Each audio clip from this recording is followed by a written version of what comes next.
भगवान का नाम लेकर, गुरु का नाम लेकर इसको शुरू करते हैं। बोलिए बांके बिहारी लाल की जय। बोलिए हमारे श्याम सुंदर भगवान की जय। बंसी वाले की जय। हमारे गुरु भगवान की जय। अब श्रीमद् भागवत दशम स्कंद में रास पंचाध्यायी का प्रसंग आपको सुनाते हैं। ऐसा मानते हैं कि भागवत में 12 स्कंद हैं और भगवान के 12 अंग हैं।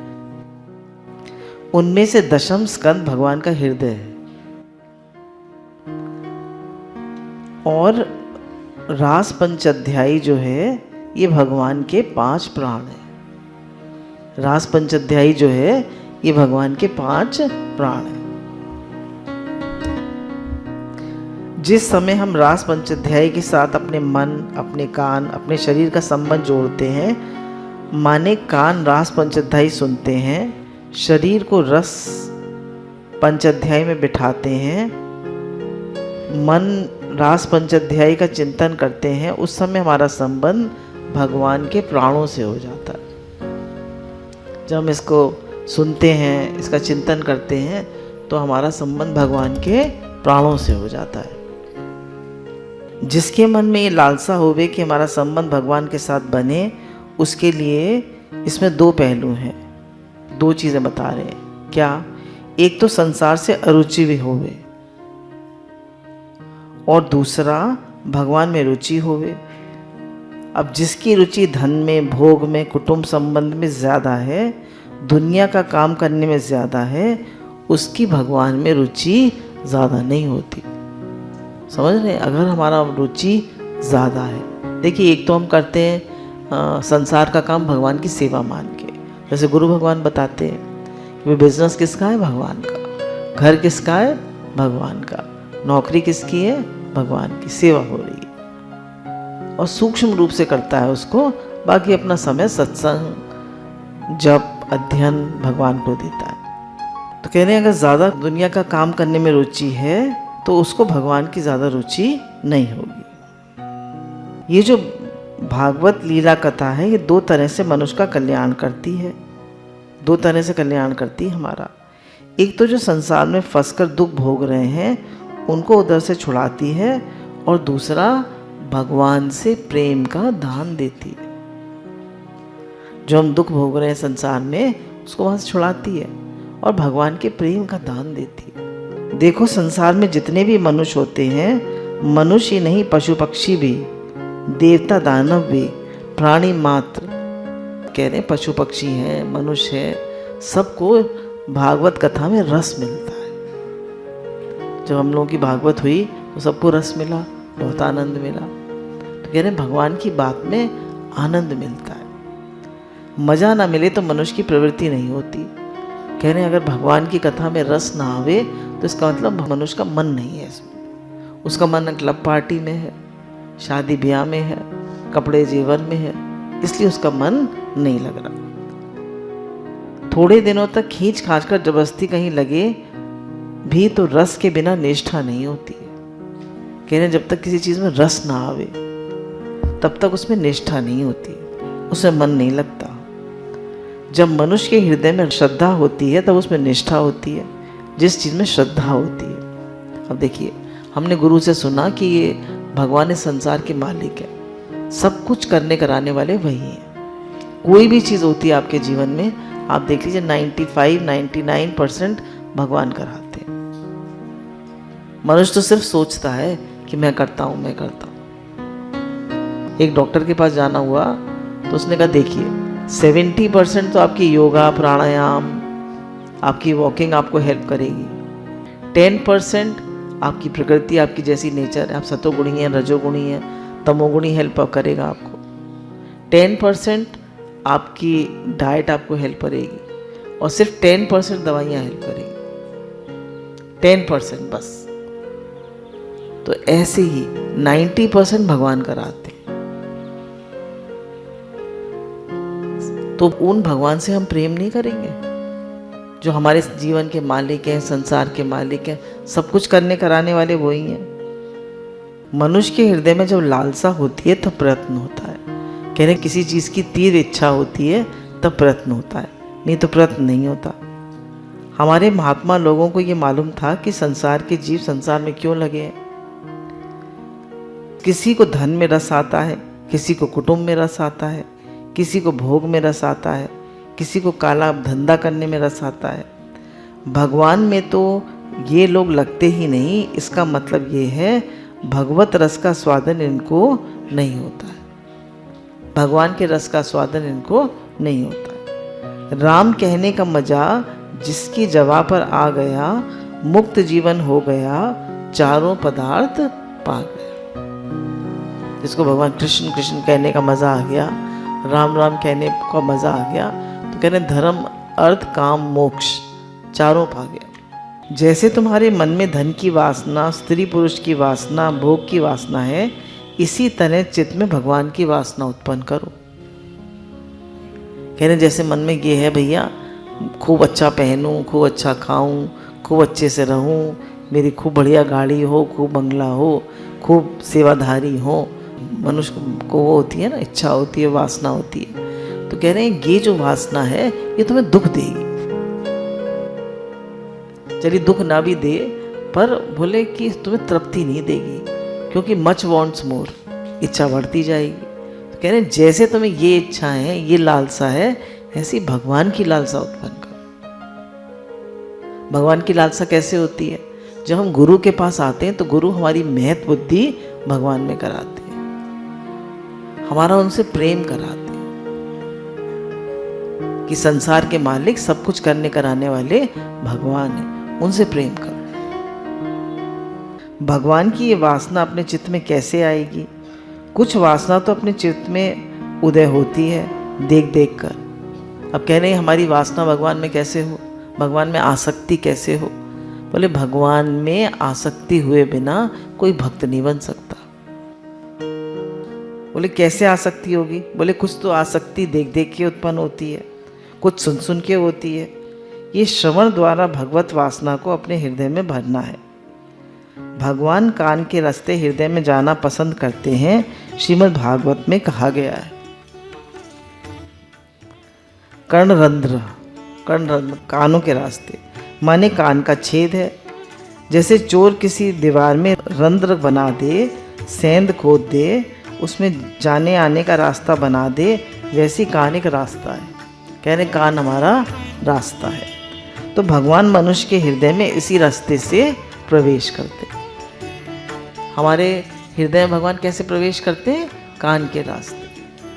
अब संसार का श्रवण करेंगे तो संसार घुसेगा, भगवान का श्रवण करेंगे तो भगवान आएंगे हृदय में। जैसे कोई मित्र किसी से मिलने जाए, है ना, कोई मित्र किसी से मिलने जाए और दरवाज़ा बंद हो, दरवाज़ा नहीं खोला, पहले आवाज़ दी, फिर दरवाज़ा भिड़भिड़ाया, फिर कॉल बेल बजाई, सब कुछ करा, पर मित्र ने उलट के जवाब ही नहीं दिया। तो उसको लगा मेरा मित्र ऐसा तो नहीं है, मुझसे तो बहुत प्रेम मानता है, ऐसा तो नहीं करेगा, क्या करना चाहिए? तो वो ऊपर चढ़ा छत पे और खिड़की को किसी तरह खोलकर और अंदर कूदा। तो देखा कि उसका दोस्त जो है वो बेहोश पड़ा है। तो फिर उसने क्या करा, उस खिड़की से उसने अंदर जाकर सफाई की, उसके ऊपर पानी डाला, दवा दारू की, उसको होश में लाया। और जब वह होश में आ गया तो देखा कि हमारा मित्र घर आया है। बड़े प्रेम से दोनों मिले और बातचीत करी। ठीक है, बोले इसी प्रकार से ये जीव जो है वह अपने हृदय के घर में मूर्छित हो गया है। सब जीव है ना जी, अपने हृदय के घर में मूर्छित हो गया है, बंद हो गया है। भगवान की मूर्तियाँ सामने से निकल जाती हैं, भगवान का नाम भी जिव्या से निकल जाता है। देखिए खूब हम हरे कृष्ण महामंत्र करते हैं, पर फिर भी यहाँ पर हृदय में भगवान जागृत नहीं होते। लेकिन ये भीतर से जागते नहीं हैं, तब भगवान कान के रास्ते उसके हृदय में प्रवेश करते हैं। जब गुरु सत्संग करते हैं, हमें भगवान की महिमा बताते हैं, तो कान के रास्ते से भगवान प्रवेश करते हैं। उसको पानी पिलाते हैं, उसको खिलाते हैं, उससे बातें करते हैं, हंसते हैं, उससे बोलते हैं। देखो तुम्हारा जीव कहीं सो गया है। कह रहे भगवान तो 84 लाख योनियों में भटक कर जीव जब भगवान से कहता है कि मैं आपका हूँ, आप मेरे हैं, तो भगवान बड़े खुश होते हैं। जन्मों जन्मों में भटका हुआ मेरा बच्चा घर आ गया। भगवान तो कब से हमें पुकार रहे हैं। मेरे पास आना ही मनुष्य जीवन का लक्ष्य है। तू मेरे पास आ जा, तू मुझसे प्रेम कर। पर हमारा ध्यान ही नहीं है। तुम्हारा जीव सो गया है। तो कह रहे जीव किस में सो गया है? बोले पैसे में सो गया है, ईश्वर को भूल गया है। भोग में सो गया है, ईश्वर को भूल गया है। कुटुंब में सो गया है, ईश्वर को भूल गया है। अपने मालिक को भूलकर मूर्छित पड़ा है। अब हमारे हृदय में जो जीव है वो खाने पीने भोगने में लग गया है और भगवान को भूलकर मूर्छित पड़ा है। भगवान की तरफ से मूर्छित पड़ा है। उस मूर्छित दशा में जगाकर ईश्वर की ओर ले चलने वाली यदि कोई चीज है, उसका नाम है श्रवण। बोले उस जीव को जो भगवान की तरफ से सोया हुआ है, तो उसको जगाने के एक ही तरीका है, भगवान का कथा श्रवण कराओ, भगवान का नाम लो, तो वो जीव जागता है। भगवान कान के छिद्र से प्रवेश करके हृदय में भाव कमल सुरोरूह पर आते हैं और वहां आके पहले तो दिल की गंदगी दूर करते हैं। मेरे पहले जब भगवान हृदय में आते हैं, भगवान से थोड़ा प्रेम जागता है, भगवान की थोड़ी बात सुनना अच्छा लगता है। तो कह रहे भगवान जब आते हैं हृदय में, तो सबसे पहले तो सफाई करते हैं हृदय की। राग द्वेष खत्म करते हैं, इच्छा अहंकार खत्म करते हैं, काम क्रोध खत्म करते हैं और हमारे हृदय को साफ करते हैं। गंदगी दूर करने पे यदि याद आई, अब इन्होंने एक एग्जाम्पल दिया है कि उनके एक साथी थे, तो वो तीर्थ यात्रा पे उनके साथ एक बार गए। तो तीर्थ यात्रा पे गए तो बोले वो तीर्थ यात्रा हमारी सबसे सुंदर रही। बहुत बड़े सेठ जी थे, तो क्या करते थे कि अपने सब सेवकों को तो भेज देते थे कि ये करो वो करो, ये ले आओ वो ले आओ। और जैसे किसी धर्मशाला में जाते तो सबसे पहले झाड़ू लगाते, धो के सफाई करते, क्योंकि धर्मशाला गंदी होती थी। सेठ जी खुद धोकर उसकी सफाई करते, फिर वो लोग रहते, सब लोग सब सेवाधारी काम वाम करते। पर जब धर्मशाला से निकलते तो फिर कहते सब सेवकों से जाओ तुम लोग सामान चढ़ाओ, और खुद उसकी झाड़ू लगाते धर्मशाला की और उसकी धुलाई करते। तो मैंने कहा अब तो हम यहाँ से जा रहे हैं, अब क्यों हम सफाई कर रहे हैं? तो बोले अब लोग आएंगे ना, अब और लोग भी तो आएंगे धर्मशाला में, हम उनके लिए साफ छोड़ जा रहे हैं।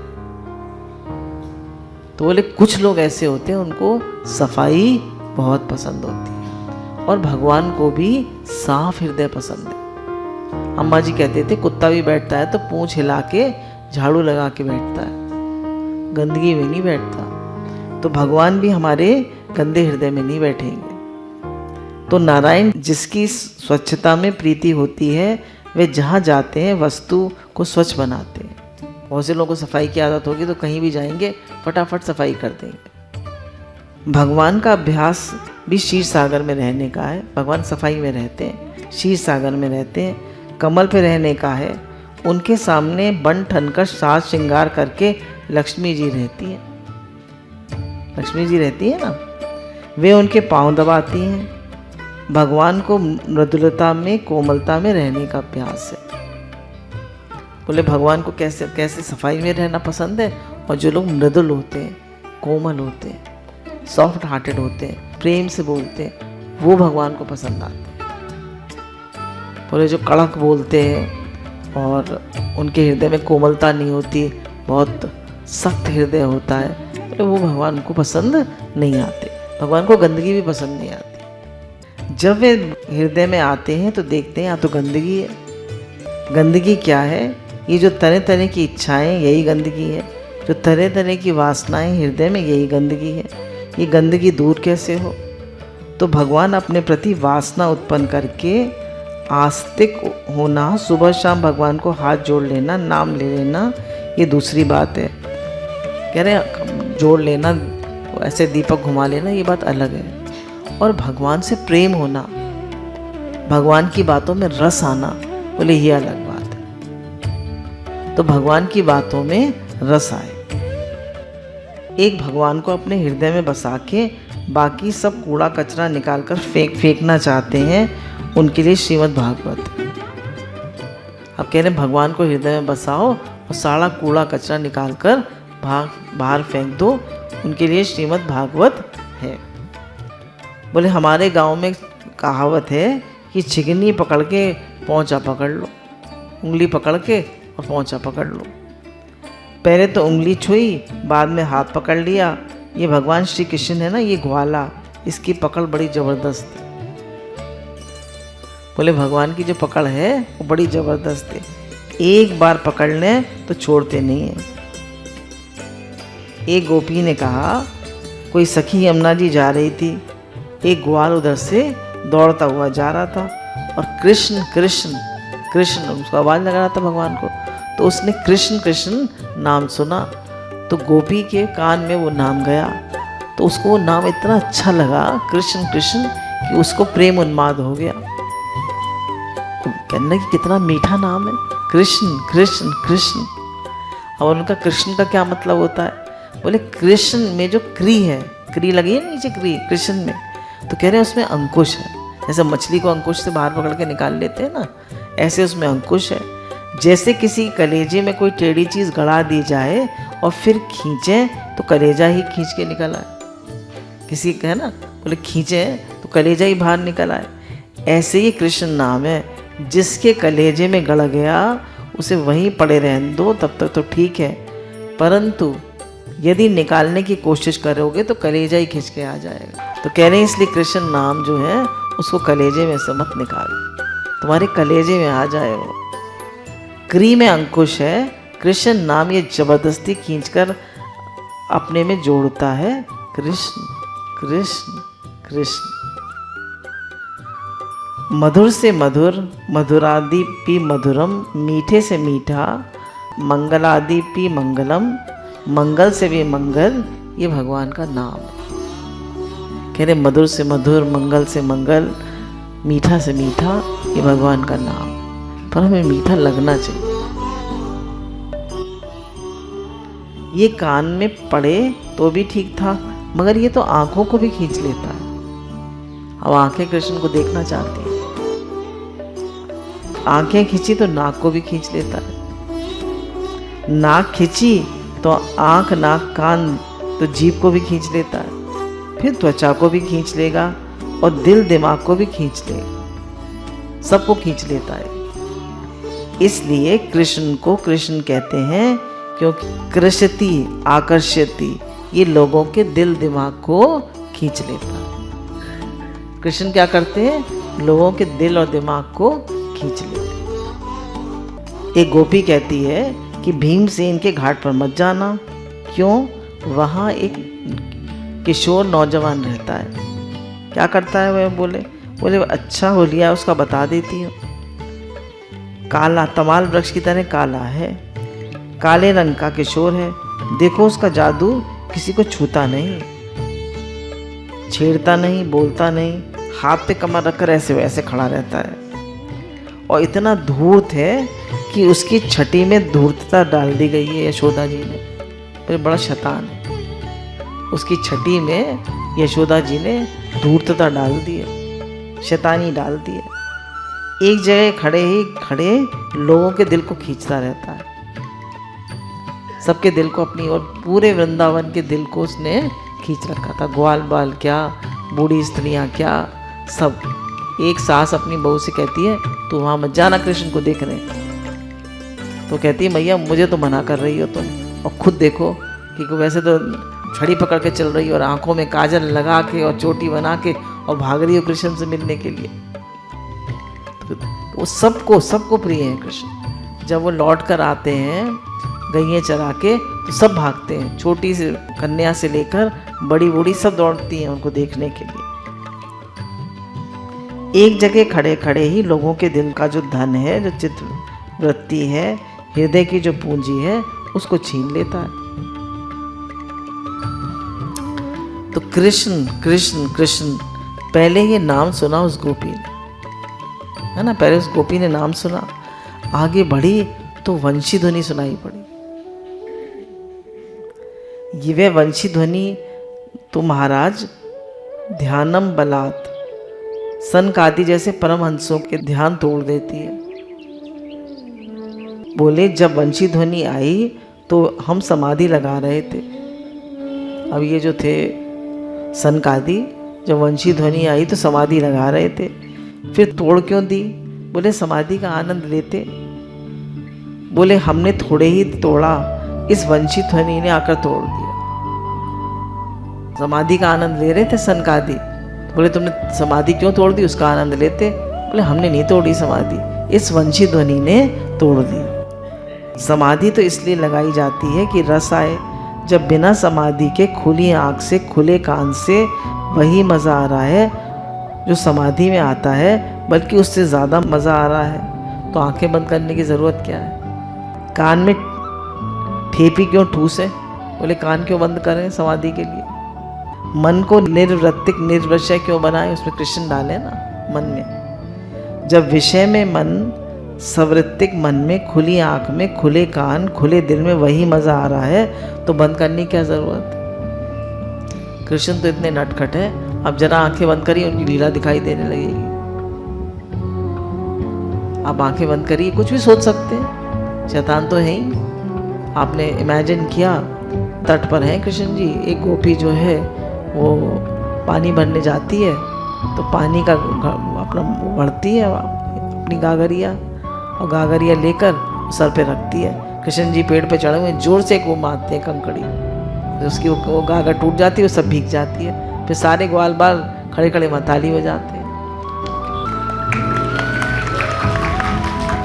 और फिर वो रोने लगती है। तो कृष्ण जी आके चुन्नी से उसके इधर कभी इधर से देखते हैं, कभी उधर से देखते हैं, और फिर उसे मनाते हैं, और फिर नई गागर भर के दे देते हैं। तो उन्हें गोपियों को छेड़ने में मजा आता है। वंशी ध्वनि का बड़ा सुंदर वर्णन है। ऐसा ऐसा वर्णन आता है कि शेषनाग जब वंशी ध्वनि सुनते हैं तो झूमने लगते हैं।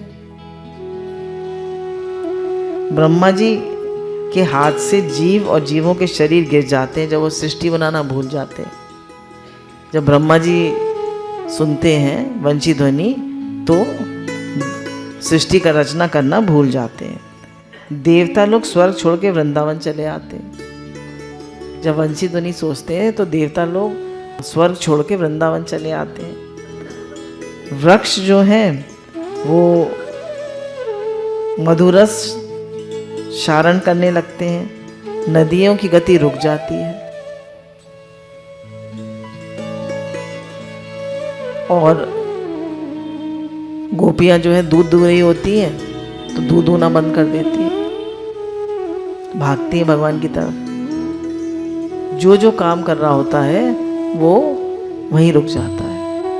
इतना रस है इस वंशी ध्वनि में, इतना प्रेम है, कहते हैं पत्थर पिघल जाते थे। एक बार उन्होंने लिखा रूप गोस्वामी ने कि जब भगवान जा रहे थे गौचारण को तो भगवान के पैरों के निशान बने हुए थे पत्थरों पे, पर जब वो लौट रहे थे तो पत्थरों के निशान नहीं थे। तो लोगों ने बड़ा वो करा कि पत्थर पैरों पे पत्थर के निशान क्यों नहीं थे, भाई लौटे भी तो उसी रास्ते से होंगे। तो फिर उन्होंने कहा कि जब भगवान जा रहे थे तो वंशी बजाते हुए जा रहे थे तो पत्थर पिघल गए थे, पत्थर पिघल गए थे तो उनके चरण के निशान पड़ गए थे। और जब वो लौटे तो फिर बंसी नहीं बजा रहे थे तो इसलिए निशान नहीं पड़े। इतना प्रेम है भगवान की बंसी में। देखिए वो तबला होता है, ढोलक होते हैं तो पीट पीट के बजा के उसमें स्वर निकलता है। उसमें जो वो होता है सितार, उसमें उसको ऐसे तार से बजा बजा के वो निकलता है स्वर, पर बंसी का स्वर प्राणों से निकलता है। तो ये भगवान के प्राण है बंसी। जब गोपी श्रीमती जी घर लौटी पर बिना पानी लिए बिना यमुना जल लिए ही आ गई और तान दुपट्टा सो गई। भाई उन्होंने कृष्ण नाम सुन लिया, वंशी ध्वनि सुन ली, अब तो उनकी हालत खराब हो गई गोपी जी की। हाय हाय ये क्या हुआ। चित्रलेखा सखी आई उनके पास और बोली, सखी आज मैंने एक चित्र बनाया है, देखो तो जरा। अरे राम राम, इतना सुंदर चित्र। अरे तूने तो कहा इसके देखने से तेरी आंख ठंडी हो जाएगी, यहाँ तो इसके देखने से हमारे हृदय में बड़वा नल प्रज्वलित हो गया, आग लग गई दिल में। क्या यही ठंडा होना है? तो अब क्या करना है? बोली अब मरना है। बोली क्यों? बोले भले घर की मैं बहू बेटी हूँ, एक का नाम सुना तो उस पर लट्टू हो गई, एक की वंचित ध्वनि सुनी तो उस पर लट्टू हो गई, एक का चित्र देखा तो उस पर लट्टू हो गई। तो चित्रलेखा कहती है अरे बाबरी, वो तीनों एक ही हैं, वो तीनों एक ही हैं। कृष्ण जो नाम जिसका है, वंचित ध्वनि जो बजाता है, और जिसका चित्र है, वो तीनों एक ही हैं। मैं अकेली तीन तीन पर मेरी प्रीति हो गई, कृष्ण नाम वाले ये श्याम सुंदर मनोहर चित्र वाले उस वंशी वाले। तो बताती है चित्रलेखा तीनों तो एक ही हैं। कृष्ण क्या करता है? जैसे संसार में सुख मानकर संसारी लोग सुख के लिए, रस के लिए, स्वाद के लिए संसार में लगे हुए हैं, वैसे ही जो लोग कृष्ण की कथा सुनते हैं उनके हृदय में कृष्ण अपनी वासना दे देते हैं। कह रहे जब भगवान की बात करेंगे तो उनसे प्रेम हो जाए। देखिए एक लड़की और लड़की की शादी पक्की होती है तो खाली एक दूसरे को देखते हैं और देख के भैया पूर्व जन्मों का संबंध होता है, पसंद आ जाते हैं। पर ऐसा तो नहीं अभी कोई प्रेम हो गया। अभी शादी में 2-3 महीने हैं, हमारी शादी में तो 7-8 महीने थे। तो फिर प्रेम कैसे हुआ? तब तो वो ट्रंक कॉल लगानी पड़ती थी, तब तो ना मोबाइल थे, ट्रंक कॉल लगानी पड़ती थी। तो फिर कैसे ये बात करते थे, वो भी हफ्ते में एक दिन, वो भी सिर्फ हफ्ते में एक दिन बात होती थी। अब क्या करना चाहते हैं? बात करना चाहते हैं। जिससे प्रेम होता है उससे क्या करना चाहते हैं? बात करना चाहते हैं। तो कह रहे हैं अब भगवान से कैसे बात हो? उनकी कथा सुन। वैसे जो लोग कृष्ण कथा सुनते हैं उनके हृदय में कृष्ण अपनी वासना देते हैं। वासना ही वासना को काटती है। कह रहे वासना ही वासना को काटती है। बच्चे के लिए रोते हैं, भगवान के लिए नहीं रोते हैं। मनुष्य अपने बच्चे के लिए कितना रोता है। बच्चा गिर जाए पलंग से, बच्चे को चोट लग जाए, मैया फौरन रोने लगी, हाय मेरा लाल, हाय मेरा बेटा। बोले कृष्ण के लिए रोते हो कभी? कन्हैया, लड्डू गोपाल जी तुम्हारे हाथ से गिर जाएं और उन्हें चोट लग जाए तो कभी रोना आता है? उनके लिए कभी रोते हो? तो भगवान कहते हैं थोड़ा हमारे लिए भी तो रोना शुरू करो। भगवान कहते हैं थोड़ा हमारे लिए भी तो रो। इन आँखों के आंसू, इन आँखों का जल हमारे लिए भी तो गिराओ। इतना कड़ा मत करो अपना हृदय। बच्चे का नाम दिन भर पुकारते हैं, ओरे गुड्डू, ओरे मुन्ना, सारे दिन बुलाते हैं उसका नाम। कृष्ण कहते हैं अब थोड़ा हमारा नाम भी लेना शुरू करो, हमारा नाम भी तो लेना शुरू करो। लोगों को भोग में बड़ा मज़ा आता है। भगवान कहते हैं हमारे पास आओ, उससे ज़्यादा मज़ा हम तुम्हें देंगे। लोग कहते हैं धर्म करने से बड़ी पवित्रता आती है। अरे भाई हमारे पास आओ, हम उससे भी ज़्यादा पवित्रता देंगे। बोले भगवान हृदय में आएंगे तो हृदय पवित्र हो जाएगा। भागवत सुना, शरीर में रोमांच हुआ, आँखों में आंसू आए, कंठ गदगद हुआ, हृदय द्रवित हुआ। उस दिन हमारे हृदय में धर्म रस की उत्पत्ति हुई। बोले धर्म तो हमारे अंदर पहले से था, परंतु धर्म रस नहीं था। धर्म क्या होता है कि भाई इसकी हेल्प करो, उसको कुछ कि कोई बीमार देखा तो उसकी सेवा कर दी, किसी को किसी चीज़ की ज़रूरत हुई उसको दिला दी। तन मन धन से सेवा करना, सबके लिए अपने कर्तव्य का पालन करना, ये धर्म होता है। तो कह रहे हैं धर्म करते हैं तो अच्छा तो लगता है, पर उसमें रस नहीं है, उसमें रस नहीं है। धर्म करना बहुत अच्छा है, धर्म करने से हृदय की शुद्धि होती है, पर कह रहे हैं धर्म में रस नहीं था, धर्म का स्वाद नहीं था। धर्म का स्वाद, धर्म का रस तब उत्पन्न होता है जब कृष्ण से प्रेम हो। यदि रस उत्पन्न नहीं होगा तो जब मज़ेदार चीज़ दुनिया में दूसरी मिलेगी तो ईश्वर छोड़ देंगे और उधर चले जाएंगे। कह रहे हैं अगर भगवान में रस नहीं आएगा नाम जप में रस नहीं आएगा, कृष्ण की सेवा पूजा में रस नहीं आएगा, तो दुनिया में और कोई मज़ेदार चीज़ मिलेगी, पैसा मिलेगा, नाम मिलेगा, तो कृष्ण को छोड़कर उधर चल देंगे। मनुष्य को रस चाहिए ना। कोई लोग वृंदावन में होते हैं, वहाँ रासलीला होती है, मगर वे सिनेमा देखने चले जाते हैं। वे कहते हैं हमें तो रास में रस नहीं आता, सिनेमा में रस आता है। इसका मतलब कि भगवत रस की उत्पत्ति हृदय में नहीं हुई, तभी उसको छोड़कर दूसरी जगह जाते हैं। मथुरा में कम से कम 500 मंदिर हैं, जगह जगह मंदिर है। कितने मंदिर हैं, कितनी कथाएं होती हैं, कितने महात्मा रहते हैं, पर फिर भी सब जब गुरु के सत्संग में आते हैं तो उन्हें शांति मिलती है। क्यों? तो गुरु ही सच्चा रस, सच्चा प्रेम भगवान से कराते हैं। ये जो रास पंचाध्याय है, इसका मुख्य काम है, इसका हमारी जीवन में श्रद्धा रस, भाव रस, भक्ति रस, प्रेम रस, भगवत रस हमारे हृदय में पैदा कर देना। अब कह रहे सारी जो हमारी वृत्तियां हैं, वृत्तियां, थॉट्स, उन वृत्तियों का अभाव किस तुरीय तत्व के द्वारा उद्भासित होता है, वे तो वेदांत प्रवचन में साक्षात बताएंगे। उसको यहाँ रास रस में निकालने की क्या ज़रूरत है।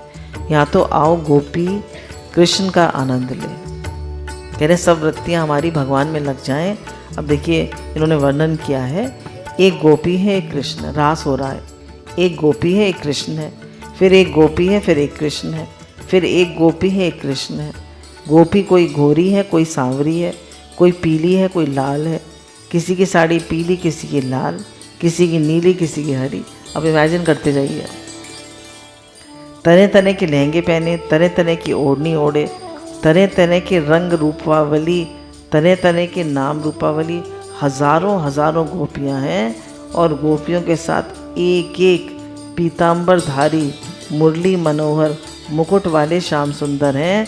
मंद मंद मुस्कुराते हुए, ठुमक ठुमक कर पाद विनायास करते हुए, प्रेम भरी चितवन से देखते हुए, आंखें नचाते हुए, मुस्कुराते हुए, ठुमक ठुमक कर चलते हुए, पीतांबर फहराते हुए, प्रत्येक गोपी के साथ एक नंद नंदन नृत्य कर रहे हैं। एक एक गोपी के साथ एक कृष्ण। अरे आओ ना, अपने मन को उसमें डाल दो। देखो दुनिया भूलती है कि नहीं भूलती। इस कृष्ण की वासना उत्पन्न करने के लिए जैसे हमारा मन कृष्ण के साथ जुड़े, उसके लिए ये रास पंचाध्यायी कथा है। अगर तुम्हारे दिल में दुनिया का प्रेम ना हो, ठोक कर छाती देख लो, जांच कर अपने दिल की, कहीं तुम्हारा प्रेम ना हो तो हम एक बार कह सकते हैं चलो छुट्टी, तुम अपनी असंगता से ही मुक्त हो जाओगे। लेकिन जब दुनिया में तुम्हें रस है, दुनिया में प्रीति है, दुनिया की आवश्यकता है, तो कह रहे भगवान की कथा में रस नहीं आए। इसके लिए ज़रूरी है कि जब भगवान की कथा श्रवण करने बैठे तो भगवान से प्रेम। तो कथा किस लिए है कि भगवान से प्रेम। गुरु भगवान के अनंत अनंत शुक्राना।